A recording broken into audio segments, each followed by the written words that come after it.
Good evening. Leading tonight's news bulletin, as some villagers prepare to head to the polls to elect their village councils this coming Saturday, there are still questions over the delays in confirming candidates for the Hikutavake electoral roll and allegations that some nominations in other villages were removed due to candidates' status of residence.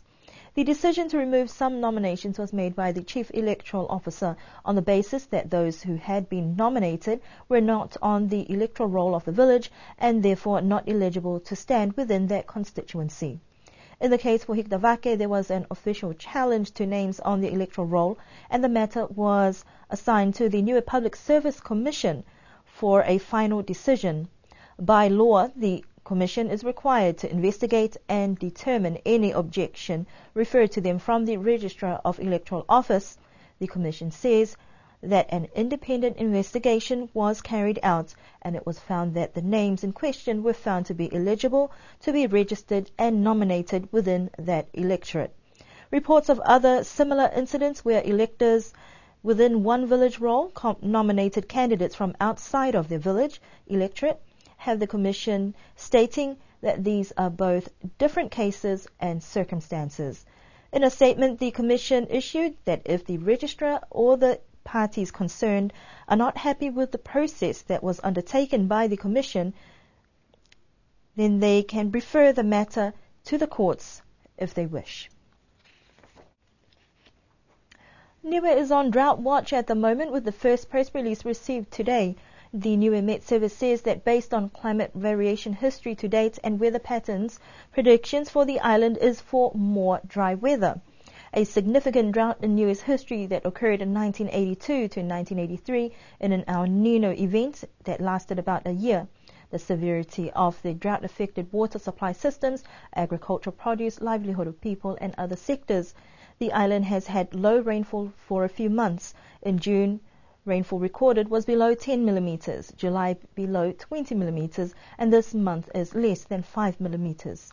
With these figures, it is now clear that there is a need for action, with warnings to the public to take precautionary measures with the use of water, tending to agricultural crops, and limiting burning of fires. The combination of dry grasses and leaves, along with low relative humidity and strong gusty winds, could result in rapid spread of any fires that ignite. Niue Met Service Director Sionitas Pulihetoa says that there are 4 types of drought watch. Firstly, meteorological. Secondly, agricultural. Third, hydrological. And the fourth is economical. The Niue Disaster Council will also be considering whether to issue a fire ban over the next few months, while Niue Met Service continue to monitor rainfall and weather conditions. Niue Police are now enforcing new procedures and policies for Warrant of Fitness of vehicles effective as of yesterday. The reason behind the move is that the old system used to police warrant of fitnesses was inefficient. It was really just a matter of efficiency on behalf of us. People will be aware that the old system that we were using to police warrant of fitnesses was that if your warrant of fitness was expired, you were given 7 days to rectify it and get a warrant of fitness. The trouble with that is it meant a lot of running around by police staff to chase up motorists to see if they'd updated their warrant of fitness. And it wasn't terribly efficient, it wasn't terribly effective.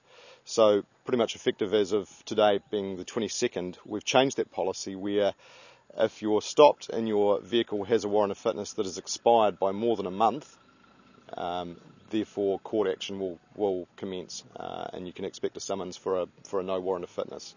If your warrant's expired by less than a month, then the same rule, 7 days to get it up to speed, will apply. There's obviously always circumstances, our officers have discretion, but that is the basic policy. The reason behind it is it puts the onus on actually the motorists and the people that drive the cars on Niue to make sure that their cars are safe and up to standard. There may well be a teething in period where there may be a influx of prosecutions, but it's all about safety at the end of the day, and that goes for government vehicles as well. So it's about efficiency, safety and responsibility. Chief of Police Mark Chenry says the new policy will mean that if warrant of fitness is expired by more than a month, court action will be taken. However, there will be circumstances that will be left up to the officers discretion, each case treated with its own merit. But bearing in mind, sometimes parts are difficult to access, which may also affect how quick one could get a warrant of fitness. Motorists are asked to make sure their cars are safe and up to standard. This also applies to all government vehicles as well. Niue police say there may be an influx of prosecutions at first, but it is all about efficiency, safety and responsibility. A few local businesses have shown concern over the Niue Tourism Department's application for a business license, saying it is unfair competition for those in the private sector. Niue Tourism Authority Board Chairman Adrian Walter says that the application was made on a directive received from the Treasury Department. The board is aware of the concerns and it is unfortunate. However, tourism is trying to support businesses by having their products on display and sold within the office, something it has been doing for some 2 to 3 years. Feedback from tourists has also found that it is hard for them to spend money whilst on the island, as some businesses operate on irregular business hours, and that by having products sold at the tourism office is a positive move as the office hours are consistent. Another concern is that the office is providing the option to sell products in the office and taking a percentage of the margin. However, Mr. Walter says this is a small profit margin to ensure that it does not run at a loss.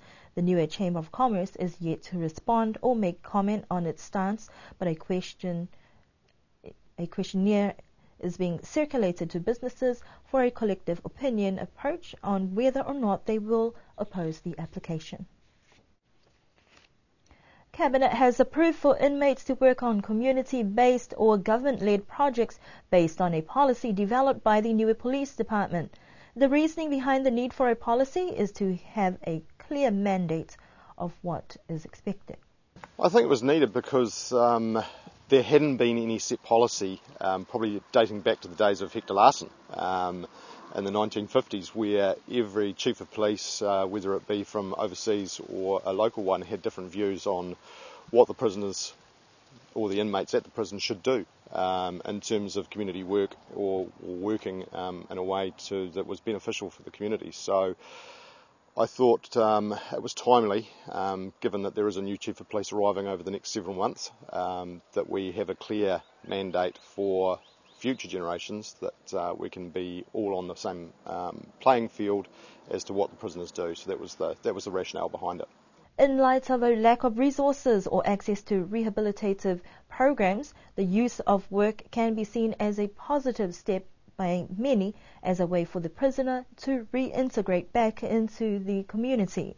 The policy points out it may also go some way to paying back the debt owed to the community that is also acknowledged in our penal code. The policy outlines the conditions for the use of prison labour to carry out community-oriented tasks, applying a few principles. Community groups that would like to utilise the services of inmates at Niue Prison can apply to me as the prison controller, and I will deal with each case on merit. There's a couple of people that had applied earlier, which I will still consider, but the underlying principle is that the inmate must be happy with that, be prepared to do that work. Obviously, circumstances are different depending on the nature of the offence that the inmate may be in there for, and some may not be suitable, some projects may not be suitable, some may be. But it's got to be a voluntary-based scheme in terms of the inmate must want to do the work. If they don't and they want to spend all their time sitting in Niue Prison, then that is their decision. But I think, judging by what I've heard so far, most would be more than happy to come out and help the community. So why is it actually necessary for community groups to actually make payment to the inmates? Shouldn't this just be considered part of their service to the community? Yeah, it's a really good point. Unfortunately, it's mandated under the UN Convention that any work carried out by inmates must be recompensed in some form. We're not talking big dollars here. I know under the old system, I believe that the inmates were paid $5 a day, of which 4 went to the prison budget and $1 went to the inmates. Obviously, it's been some time since we've had any long-term inmates in Niue prison, so that's certainly going to change in terms of dollar value, and that's something that we'll work out with regards to what sort of recompense. But we're not talking about big money. Community-based projects will benefit the wider Niuean community, preferable that work undertaken is by a local village or not-for-profit organisations with some financial incentives for their efforts. Niue Police have also been tasked to make the public and prisoners aware of the policy document and the details surrounding it. The policy is also to be referred to the parole board to ensure that it meets their guidelines. It is expected that if managed properly, these arrangements will ensure an efficient use of an available resource which has benefits for the inmates and the nation as a whole. Fisheries management of migratory pelagic fish species is the focus of a training workshop held this week with fisheries staff and fishermen on the island. Niue's management and development plan for Niue pelagic fisheries as well as legal frameworks are in place to support setting limits or total allocated catches. For the past 4 days, experts from FFA, SPC and NZMPI have taken a proactive approach to getting TACs established. The workshop this week is focused on discussions to set catch limits for key highly migratory species in Niue's exclusive economic zone as part of implementing zone-based management that is very important for the island.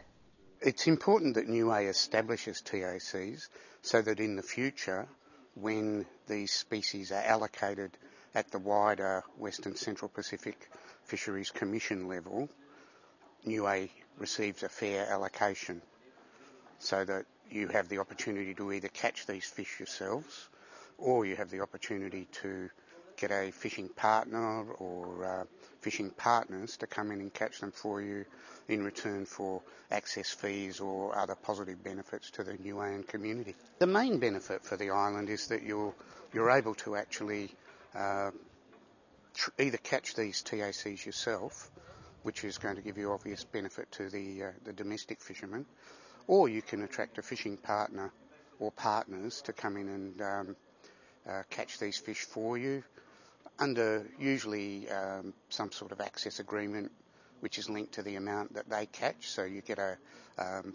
financial payment, or it may be in some other positive benefit to the community. Sometimes it's schools or hospital type developments, this sort of thing.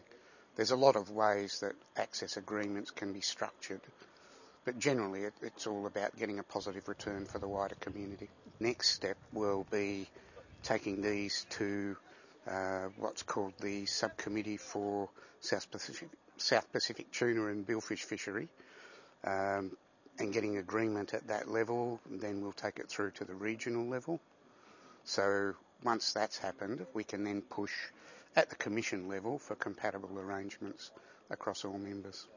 Ian says that all 17 FFA countries are involved in establishing total allocated catches. However, in the wider Commission, there are about 36 countries. According to the Director of the Department of Agriculture, Forestry and Fisheries, Brendan Pasisi, although there are aspirations for bigger scale fisheries, having input from the local fishermen is important to ensure that the traditional practices and uses of fish stocks is maintained. The emphasis is on responsible fisheries management.